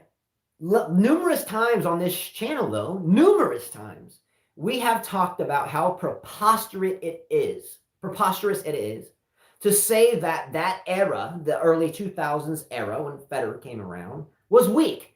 A lot of you have said that, hey, Federer's era when he ran off, all these majors was weak. Okay. So what we did is we revisited the 2002 U.S. Open, not because of Federer at all. We were just dying to watch some vintage Sampras with the 85 square inch original Pro Staff. I played with that my whole life. So I wanted to watch some vintage Sampras. So we chose that match. And you know what? I got pumped up. I was like, what's up? Ow. I was like, damn, let's go. I was like, let's go. I was really excited. Now, what I did here is I wrote down a list of players, only about, 20 or 30 out of 124 that played in this tournament. By the way, in this tournament in 2002, do you know who beat Roger Federer? Do you know who beat Roger Federer in the fourth round of this tournament? Who? Double specialist, Max Mirnal in straight sets. What was the score? 3-6, 6-7, 4-6. So Max Mirnal, double specialist. Let's go. Took out Roger in straight sets. Now let me list some players real quickly that played in this tournament. Ready for this? Carly, you ready for this? Because this is bomb stuff.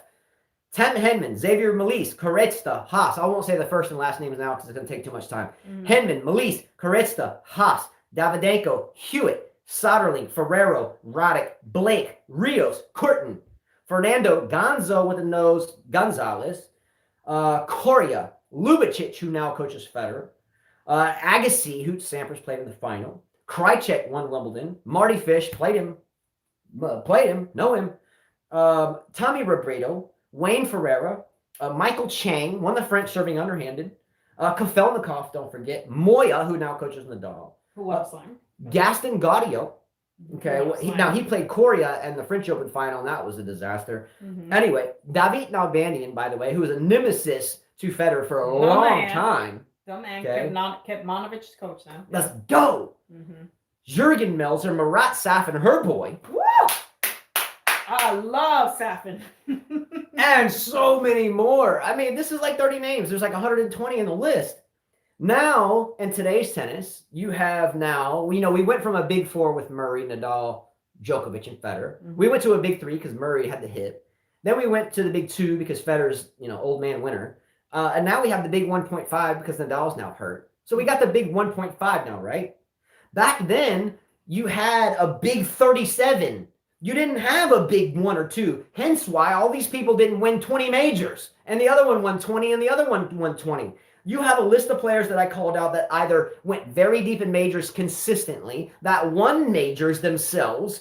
You have to be humble here and understand that you're wrong if you think that this era was weak. And again, if you are 17, 18, 19, 20, whatever, spare me the drama. Because if you just learned about tennis and you just became a fan because of Djokovic, then you have no say because you don't understand the whole game. You just understand one man. Or if you just were a fan because you're a fan of Nadal, anybody. She doesn't. Again, you're tripping on the Djokovic thing. No, because I'm watching the argument saying weak era, weak era. Some of you guys are like 20-something years old and just found out about tennis.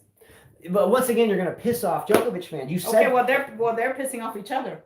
Look, she didn't mean it that way again. Yes, I did. Sometimes she speaks too freely. If you're without just thinking. a Federer fan, if you're just a Nadal fan, thank you. If you're just a Djokovic fan, if you are a Serena fan, whatever you are. But why do you continue to pin just hate on Djokovic fans? I don't get that. Why is that? I'm showing Bataju stuff. Look, you're biased there. I'm not biased. Apparent. How many It's fans? not just them. It's any fan that has just one. It doesn't matter if you're. To my viewers out there, how many of you guys read comments about? There's only one type of fan saying, "Oh, that's a weak era. That's a weak era." Who are the fans that are saying that? Okay, let me ask those people that are disagreeing with us this question. Right now, give me a list of players just as long where the players are commensurate. Okay, so you have Nadal, and what's left of him? You have Federer, which is he's gone, and you have Djokovic. Okay, outside of that, was you got Zverev, little pussy boy. You got Medvedev. You have Medvedev that doesn't have a forehand. You got TM that only won a U.S. Open because Djokovic hit someone in the throat. You have no depth. There's nothing there. What are you going to tell me? Berrettini is as good as Andy Roddick? You're going to tell me that? No, these guys just have a lack of variety. The difference between the other players and these players that we call the next gen is that those guys have more variety, and they could beat those players that were in the top 10. Any day, those guys could lose to one of these players. Can I ask you a question, Carla? Sure. Do you think Marat Safin would have beaten Dominic Thiem? Yes. Probably. Oh, he would have beat him with his racket, Do you think David Nalbandian would have beat Zverev? Absolutely. Easily. Absolutely. Do you think that the likes of Richard Krajicek in his prime would have beaten Berrettini? Absolutely. Do you think that Ljubicic could have beaten? Give me someone else schmuck that's in the top 10 now. I think Tsitsipas would have had a hard time with Safin. Yeah. What I'm saying is guys, the names here, you're naive and very young if you think the names that I read off are not the big 35. Okay, these guys were ballers. Chang won a French Open serving underhanded. Again, man, you only have like 1.5 guys left that are that dominant. At this day and age, I think honestly, everybody there's was a dominant. reason why they were 2, 3, or 4, because they were, the other guys just could never figure out. I mean, there were a few that kept battling. You feel bad for those guys that would make it to that final and just not win, but they would still. I mean, it's just different. And don't forget about the Yvonne Lindels and the Boris Beckers and the Stefan Edbergs. Now, also, maybe a few years before this time frame. But guys, if you think that men's tennis right now is so exciting because you have... I'll get to the question. What defines weak era? I don't think there's a weak era. I don't think there's a weak era. But there are so many of you that think so. Guys that say, oh, well, that was a weak era. Yeah. That was a weak era. How do you know? Do you play pro tennis? Yeah. Are you on the tour training? Do you have any clue? Do you even know how to grab a racket? I don't think there's ever been a weak era. We've never said that. That is a lot of you that have said that. So we wrote that segment in a sense to remind those that are old enough to remember. And if you're not old enough to remember, then it's just not your segment. There is no criteria for it, Lori. There is no weak era. There is no weak era. That's what we're saying. There is no weak era. If anything, the strongest era was around this time frame. Yes. All I'm saying, the strongest era was here because there were so many people that could come in and win that major. But right now, when we do our tennis racket giveaways or everybody picks Novak. Or $200 cash, Novak. Osaka. You guys just pick 2 players, Djokovic and Osaka, if it's hard court or anything else, and then if it's clay, you're picking Nadal and whoever's hot. What I'm saying is back then, in this day and age, I have a full page of names written. And this day and age, when I was in my 20s, already into coaching, past my college playing, these guys were all favorites to come in to win. Mm-hmm. And now you just have 1.5. Yeah, now it's easier to do the draw. That's all I'm saying. I'm going to put him 1, Nadal 2, maybe TM 3. And that's it. But, yeah. So if you're doing your tennis racket giveaway picks for the French, not the French, because that's Nadal, and even then it's easier. You're going to pick, let me see, Djokovic, Nadal in the final, Djokovic winning. On the women's side here, let me see, let me pick 2 French. It's different now. It's much more easier to predict the men's side because there's only a couple and everyone else is just trash basically. Mm-hmm. You see what I'm saying? See, like Sean says, Federer has won the 12 slams without any competition whatsoever. Anyway, I'm not gonna get into this anymore. You should go play tennis then. Yeah, just you guys carry that conversation on. But I don't know how much better to say this. But in 2002, 1995 to 2002. I was in college in 1995. Mm-hmm. I was a senior in college in 1995. A senior in college. Mm-hmm. All I'm saying, man, is if you weren't into the game as a fan or you weren't into the game as a coach or a player already at that point in time, just dismiss this topic. It's just not for you. It's not for you. It's not for you. It can't be for you. Many viewers just watch tennis because of one person. Yeah. And you should be a fan of all of it. But you cannot get a list of paper right now and write down for the upcoming French Open or Wimbledon the list of players like Hinman, Melise, Koretsky, Davydenko, Hewitt, Soderling, Ferrero, Roddick, Blake, Rios, Curtin, Fernando Gonzalez, Coria, Philippoussis. Don't forget about Ivan Isavic, Ljubicic, Agassi, Krajicek, Fish, Robredo, Ferreira, Chang, Kafelnikov, Moya, Gaudio, Nalbandian, Melzer, Safin, and many more. I stopped writing because my hand hurt. Right now, if you go pick your favorites to win Let's say the U.S. Open started tomorrow. You're going to write Djokovic or Nadal. William Spencer said many of those older players wouldn't and didn't mentally choke like many of the current era young players. Thank you, William during the big Spencer. moments. As Thank Federer, you. Sampras, if players like Safin and Federer are weak. They fought harder. They fought. They were men. They didn't go away. They were men. They didn't call injury Now they're timeouts. boys. Thank you, William Spencer. We're ending that topic on William Spencer's comment. Yeah. Let's go. All right. Moving forward to the next topic. Why in the hell do women players slap their stupid leg I do. when they miss a shot? Have you guys seen this? Shame on you. They miss a shot. They're like, damn. And they slap their quadricep. Have you seen this? Shame on you. Like, what is that going to do I for do you? it all the time. Why? I used to do it as a junior so bad that my veins would pop out, and my dad's like, stop. And the reason I would do it is because, you know, it's better to do that than smash a racket. Just saying. Look, look. Grunting is problematic enough. We listen to the female player hit the ball. Let's do an Azarenka. What do you prefer, the slapping or the grunting? Well, what happens when you get both? What happens when you turn on a female match and you got Azarenka going, wah, and then she slaps her leg when she misses it? So you listen to her squealing like a pig getting her head cut off at the butcher shop, and then This guy says so they don't smash the racket. That's why. okay, that's actually a good thought. It's a mental reset. Thank you. That's why I do it. Okay, Yeah. who said that? Wait, who? This guy 1000? Yeah. Not Okay. this guy. Who said that?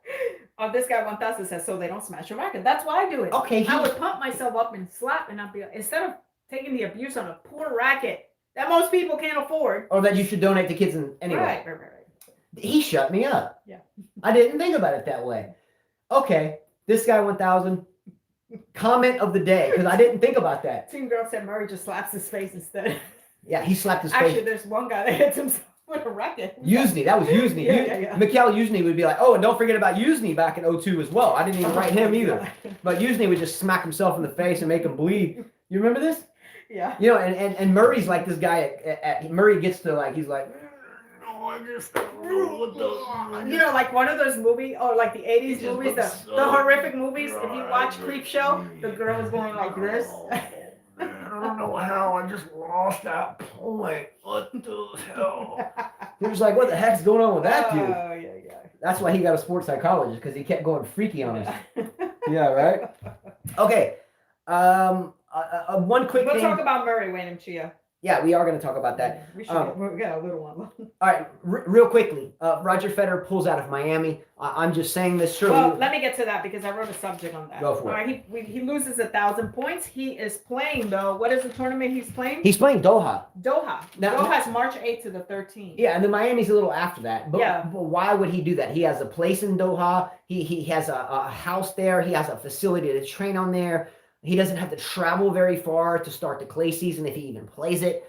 But he said he didn't want to travel to the U.S. because of quarantine stuff. Mhm. And let's be real, who in their right mind would want to do that now? Yeah, I don't blame him for not doing that. Do you want to go play a tennis tournament somewhere or go travel somewhere, but the only way you can actually start traveling is if you go there and get stuck in some room for 14 days? No. Doesn't sound too fun. A matter of fact, there is a lot of players on the ATP and WTA tours right now that are saying, I'm not going to play another match until we don't have to do that. Namely, Gilles Simon, the longtime French veteran, right? Has anyone heard that? Gilles Simon, who's I think 36 now. He's not gonna play anymore. Well, let me talk about this. John Isner, right, decides to tweet last night, attacks Miami. Did you guys know that Miami Open is slashing their budget by 50%?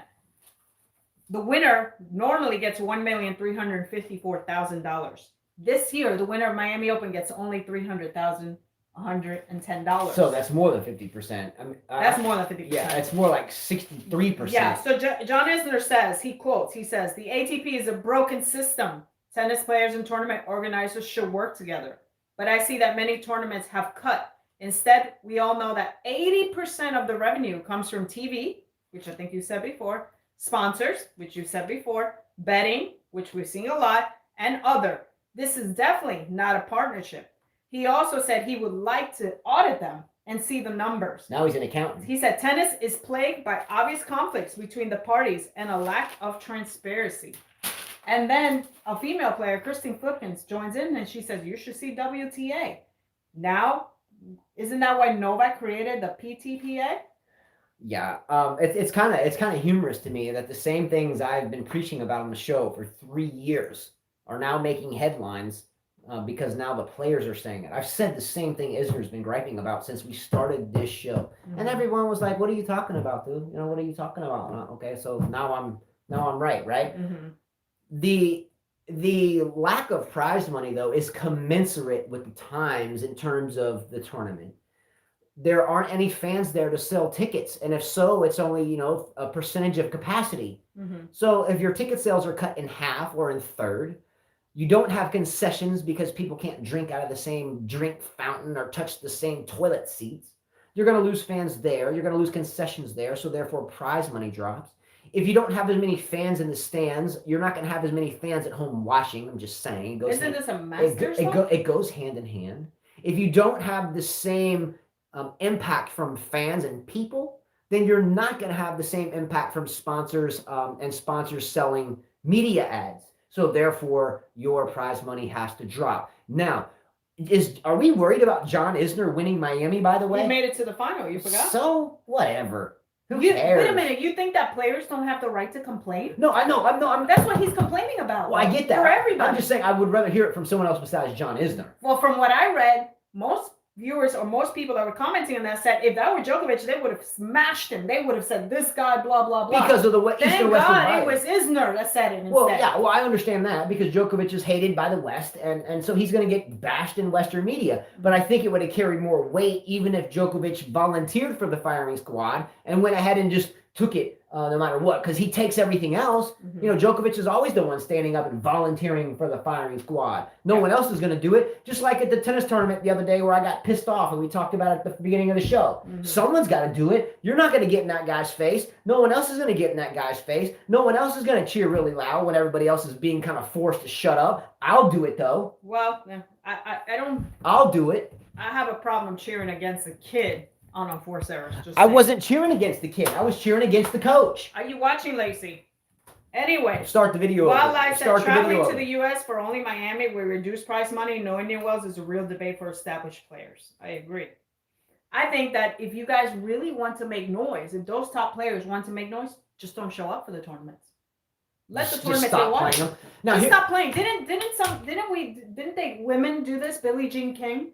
Didn't the women take a stand so they would get more prize money? I thought I read her book where they all decided not to play. I think her boy though, Rafael Nadal, deserves a slap in the face though. By the way, why? Because didn't your boy Rafael Nadal decide not to play in Acapulco because they didn't have his $1 million entry? I thought it was Rotterdam. Or which one was it? I know there's one.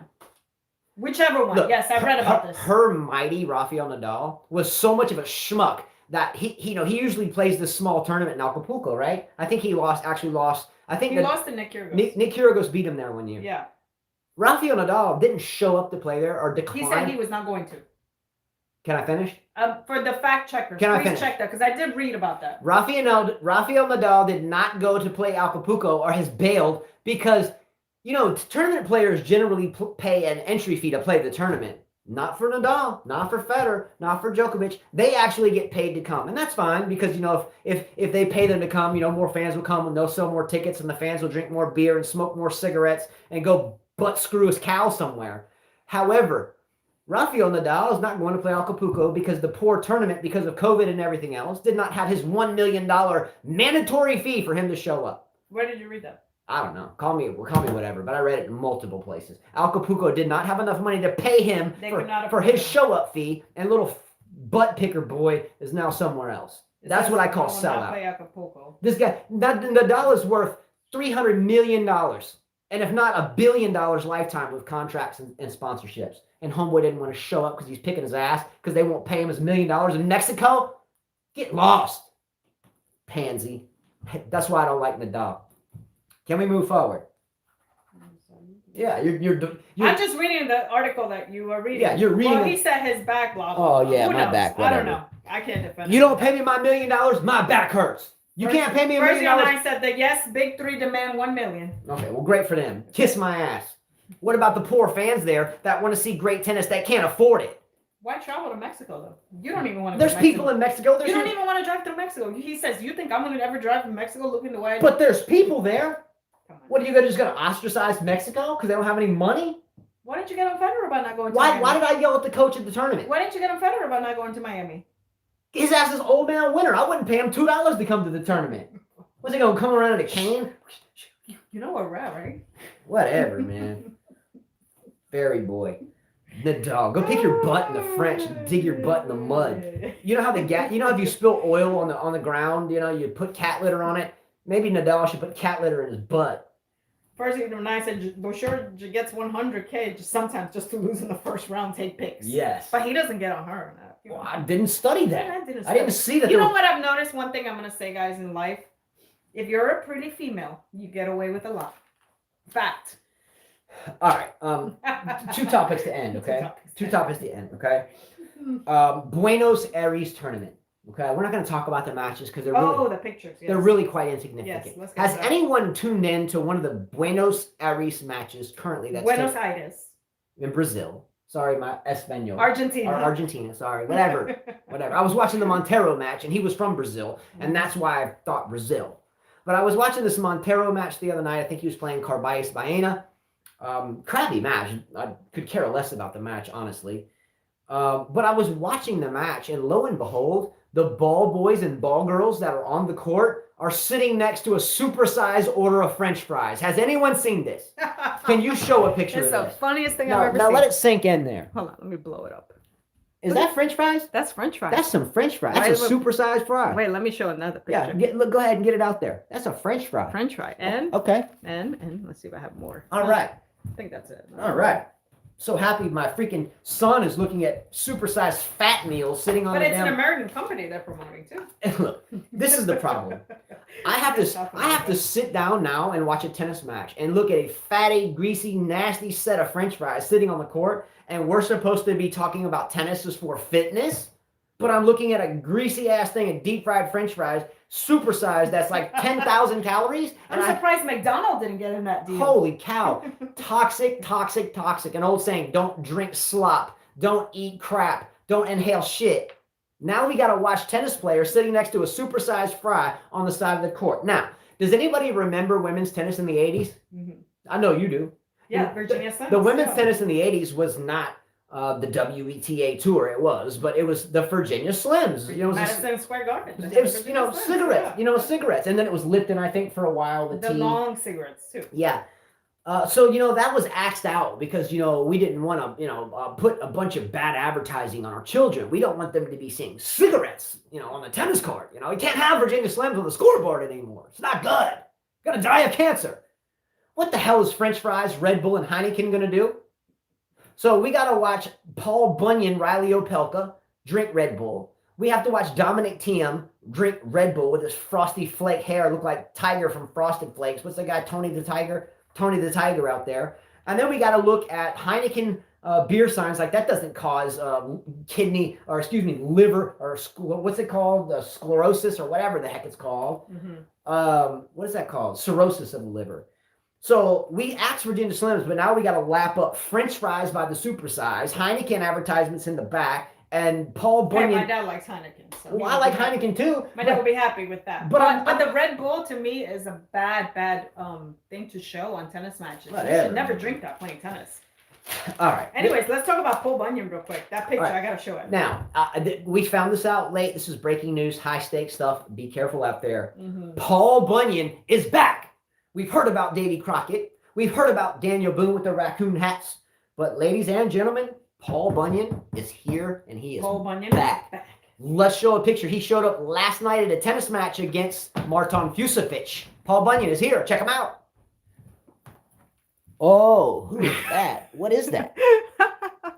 Oh, man. Can we get another one? Sink that in. Let that sink there. What is that? Is that Paul Bunyan? Looks like it. 7-footer. Looks like he should have cows grazing in the back. Moo. All right.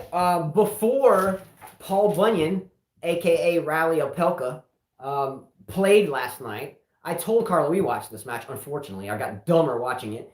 But I told Carla before this match started, I guarantee you, Carla, this match will be 7-6, 6-7, 7-6, one way or the other. What happened? I don't know. 6-4, 7-6, 6-7. 6-7, 6-7, or 7-6, 6-7, 7-6. We're not mocking his beer, but I'm knocking The it. fact that I'm knocking it. look, I'm knocking his game. I'm knocking everything. Forget the beard. For me, to hear Jim Curry, and I wrote about this. I'm knocking his beard. I'm knocking his quad strength. It looks like his quads when he run are about to snap. I'm knocking the game that he only has one shot to serve. Yes, I'm knocking everything. And you can kiss my ass if you don't want to hear me knocking it. Opelka, I'm knocking everything about has that an game. awful beard. Can only serve. He looks like he's... Jim Curry talks a lot. Says in 2 years, he will be the best. He can be like Ivo Karlovic. Oh, and Isner. I remember that. So Jim Curry is watching Opelka play, and he's wrapped up in a nail biter with Fusovic. I know that's your boy because you think he's hot, but he's not that great of a tennis player. His arm looks like yours. Yeah, well, okay, that's fine. You should be like, I appreciate the side view. You look like him. I appreciate the compliment, but his tennis game in terms of being, elite in the world is not. I'm not saying he ever was. So for Jim Curry last night to be saying, "Oh, well, yeah, guys, I really like his game, and he's got this really big serve, and if he's lucky, he can be just like Karlovic, and he might be able to play like Isner. Who cares about them either? I get Karlovic is 40 and as a journeyman has been around very, very long time. Kudos to him. But in terms of why we do this show isn't to talk about, who the next best crappy American is. It's like talking about who's the next best in the world, right? Mm-hmm. Does anyone think that Riley Opelka will ever be the best in the world? Okay. Do you think so? Okay, because Jim Courier thought so last night. I watched him serve. And after a serve, he had a hard time moving. He can't even do anything. He has a serve. If he misses it, he's done. Okay. Now, the thing is that Riley Opelka, after the match, had to play a best 9 out of 11 set match. And here was the score. 6-7, 7-6, 6-7, 7-6, 4-6, 6-7, 7-6, 5-7, 6-7, 7-6, 11-9. However, the 11th set should have been 2,000 to 998 in the 5th. But thanks to Nicholas Mahut, John Isner twice, and Kevin Anderson, tiebreakers don't exist anymore. So the reason why I don't like players' games like this is because they ruin it for everybody else. Okay. Period. Riley Opelka sucks, his game sucks, and he'll never be great. Fact. Courier. Count your chickens. All right, let's go. Last subject. Last one. Let's go. Murray. Mr. Murray, poor Murray. Let's do it. Murray got beat by Gerasimov a few weeks ago, and now he came back.